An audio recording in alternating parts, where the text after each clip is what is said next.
Hello, and thanks very much for joining me again. This video is a new video for a revamped product, if you like. It's our pizza cutter, but we've had a specification change on the pizza cutter to improve it a little bit. Some of it improves it for your benefit, a little bit of it improves it for our benefit in terms of sending it out to make sure it's not damaged. If you've seen the pizza cutter kits before, they're pretty much the same, only they used to come pre-assembled. What happens now is they actually come in parts, lots of parts. I can't pick them all up, but I'm going to show you in a minute how we actually put them together. And there's two reasons why they now come in parts. The first one is that we used to get a few bits of damage around the sharpened edge of these, where they all used to bash together. Excuse that ringing. So these are now packed flat and come with a protective bit round when they're sent out. The other reason is they can actually be put together and taken apart, and if you need to, you could mount that on your lathe and you can actually sharpen that if you need to. So there's dare I say it, double-edged sword with this one. Two reasons for them now being in parts. So the first thing I'm going to show you is how to actually assemble all the different parts together to get it together. You might have to bear with me because I'll be honest, I've not done this on camera before, and it is a little bit fiddly, but I'll do my best. I'll change the camera so you can see what I'm going to do down here now. So in the pack we have the blade, and the blade comes, as you'll see, it's not blue, it's stainless steel under there, and that looks slightly yellow, but there's a protective layer on both sides of the stainless steel. It's cut in sheets and sharp around the edge, but that's left on there to protect it. And I'm going to leave that on when I assemble it to make sure that the bits that I put together don't scratch the stainless steel surface. So that's the first bit. There is a blade guard, which is here. That doesn't get used until we come to the final fitting of the handle. There's the arms here. This is the arm, and this is the tang that goes into your wooden handle. We have the ferrule that's used at the end on the handle as well, and then we have a screw and a nut and two washers. So what we really need to do first of all is assemble the blade or the disc onto the arms. And what I'm going to do is put the first washer on there like that. Then I'm going to drop through the screw. I'm going to lift that up, lift the arm up like so, pop the other washer onto there, let that down, and then I can pop the nut on there. Right, so you've got a lock nut this side and a Phillips screw that side. They can be tightened up. Not if you tighten them up too much, you'll stop the blade spinning. They can be tightened up a little bit more. I'm just going to do mine by hand, but there you can see that is the basic pizza cutter part all together. Do be careful of these, they are quite sharp. Right, having done that, we're now ready to look at actually making our handle, and I have got somewhere knocking around, there we go, a piece of wood. I think this is damson. So what I'm going to do is mount this in my chuck, and I'm going to drill a 7mm hole for the tang. So we get a 7mm hole for this bit to pop into there. Next I'm going to mark the centres of my blank to make sure they're as centred as they can be.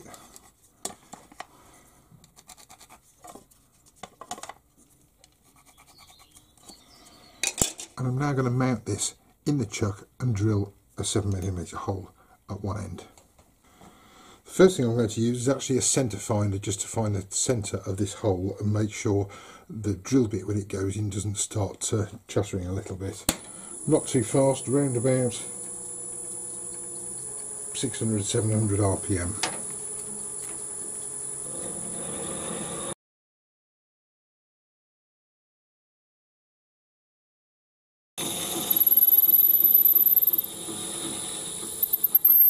You'll see I'm holding the Jacobs chuck at this end.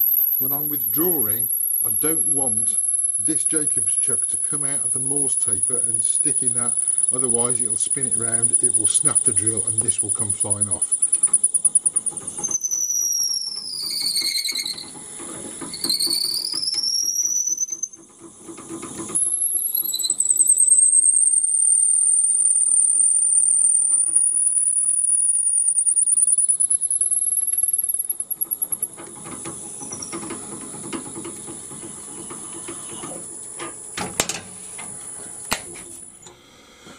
So we've got our hole drilled in there to at least the depth of the tang here. I've gone in quite a bit further. It doesn't really matter because it's going to be a fair size handle. If you go in a bit further, it doesn't really matter unless you want to glue it in. You can glue them in at the end if you want to. There's no real need to do that, but you might like to. So we've got our centre in this end here.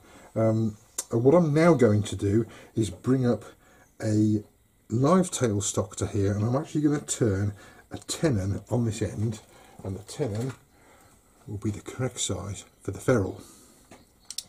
So I'm going to turn it roughly round as far as I can, and then I'm going to look at measuring the depth of the tenon for the ferrule, and also make sure I get the correct diameter. But first of all, I'm going to remove most of the scrap. I obviously can't remove it from the chuck end here, and I could carry on and turn the entire handle this way. I might turn it around and do it a different way. I haven't quite decided yet, and we'll see how we go. But first of all, let's just trim this off.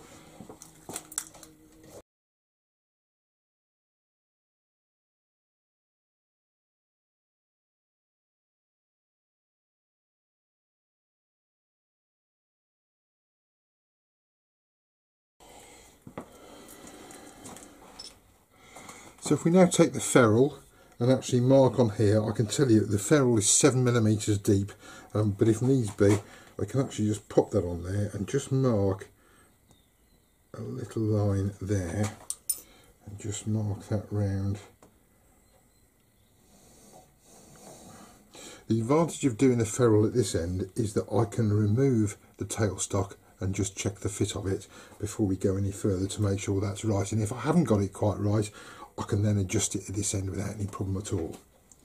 Once I've taken it off, if I mount it a different way, that's not quite so easy.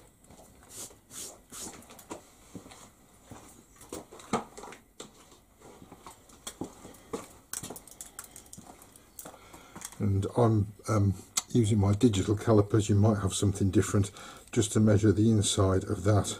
It's 23mm, it's actually 23.23. If I get it to that diameter, hopefully the ferrule should fit on.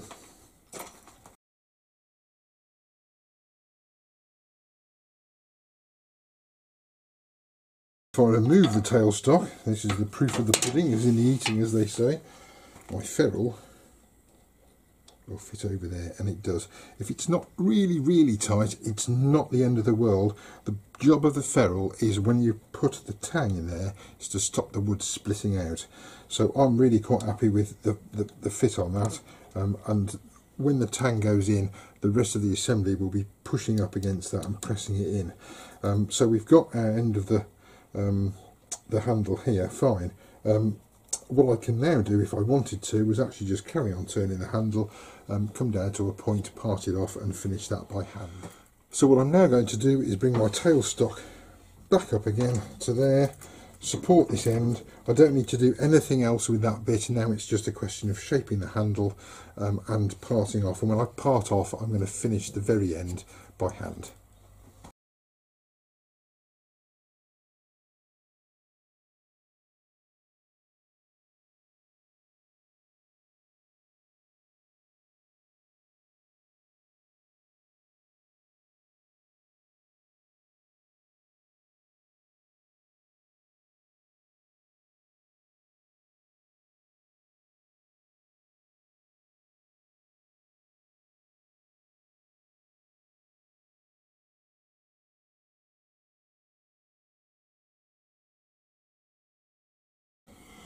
What I'm now going to do is just part this end off here and try something a little bit different. You must be careful with what I'm about to do, but we'll have a go at showing you. Now, when it comes to finishing a handle, and that is pretty much finished, maybe could have been a little bit longer, wouldn't it be nice if we had a mandrel that fitted on there? This is what I thought the other day, just so we could finish the end and maybe just put some polish on it, not do major cutting, just hold it so I can get to this end, this single-ended kit. I'm going to try this in my tailstock and my headstock even. This is the headstock, silly boy. Right, and I'm actually going to pop that. I'm actually going to screw that on to there. You'll see it's a little bit wobbly. I'm going to turn it on really slowly and just put a bit of pressure just to get the drill bit to bite into the wood. As I say, please be careful with this. It's a drill bit. It's not really designed as a mandrel. I would stress that I would only use really small things on here.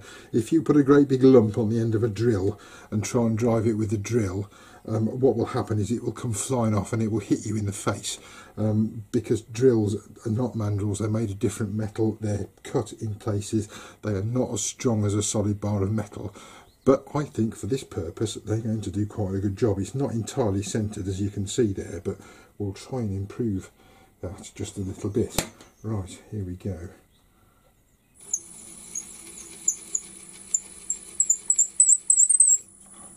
Right, I've got that on there, and whilst it's not centered, it should be good enough for me just to finish that end and just put a little bit of finish around there. And I'm basically using just the drill bit as the mandrel. I'm going to stress again, be careful with this. I am not going to put a lot of pressure on here, and there is not a lot of weight on there either. I am going to have it going a little bit faster just so I can sand the end off there.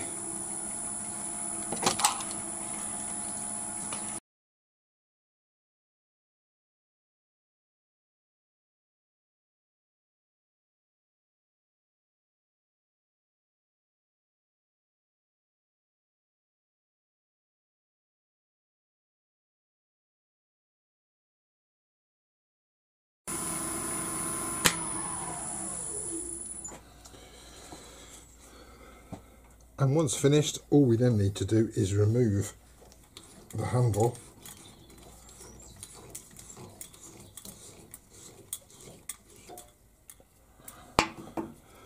and we're ready, having finished this end, to assemble the pizza cutter onto the handle. To assemble the handle you really need a vise, and that's over the other side of the workshop, so I'm just going to explain it. The first thing you need to do is take the handle and put your ferrule over where you've cut the tenon on the end. The next thing you need to do is to take your pizza cutter kit and put over the blade guard like so. Some of those can be quite a tight fit.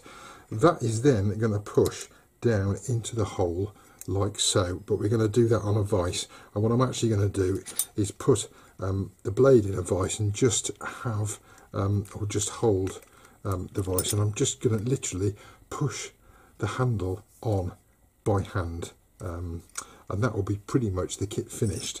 What I didn't mention earlier was I haven't taken the plastic off before I assembled this. It's just to stop any scratching of the surface on here. When I've completely finished assembling it, I'll take the plastic off and then I'll look at tightening up those just to get it so I'll get a little bit less of a wobble, but it's still spinning nicely.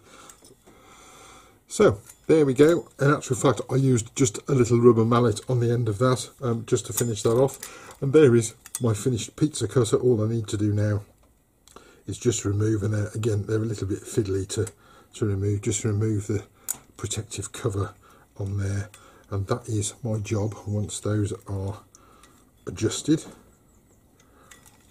a finished pizza cutter. Let's see if I can get these bits of plastic off. And that way you'll see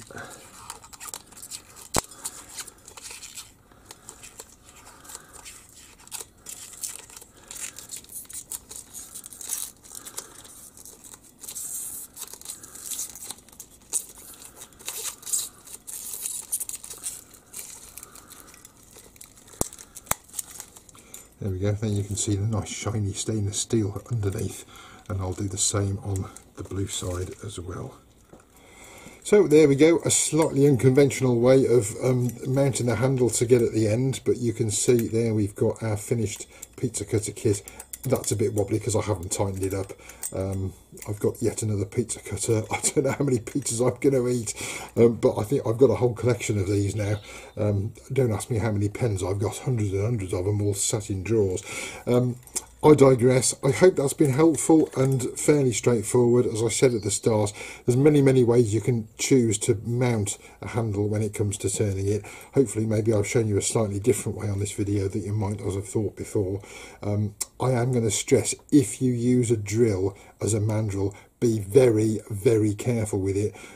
The one here is only 7mm. I really wouldn't want to go any smaller than 7mm because it's just going to get too weak. But it might come in handy for any other one-ended projects that you're thinking of doing. There's all manner of mandrels that are available out there, pin mandrels and expanding mandrels or whatever. The trouble with those is you have to buy a different size for each different hole that you make, whereas if you use the drill, you've got exactly the right size to start with anyway. And the other disadvantage of the other types is that they spread, they try and spread wood, so they tend to try and split the wood. They're fine if you've got a brass tube inside, but if something like this, or one of our brass pens as an example, that don't have a brass tube inside, you don't want to be splitting your wood. So something a little bit different there. But anyway, there is our new pizza cutter, and as I said at the start, you can undo this, take the blade out, and you'll have to cobble your own things together on your lathe, but you can put that on your lathe and actually sharpen it if you need to. Any questions? Drop us an email, please ask. We're happy to help whenever we can and have the time to do so. We hope you'll visit the website and have a look round. And I'm off to see if I can persuade Mrs. Prokraft to make me a nice pizza. Until next time, we'll see you then. Take care. Bye bye now.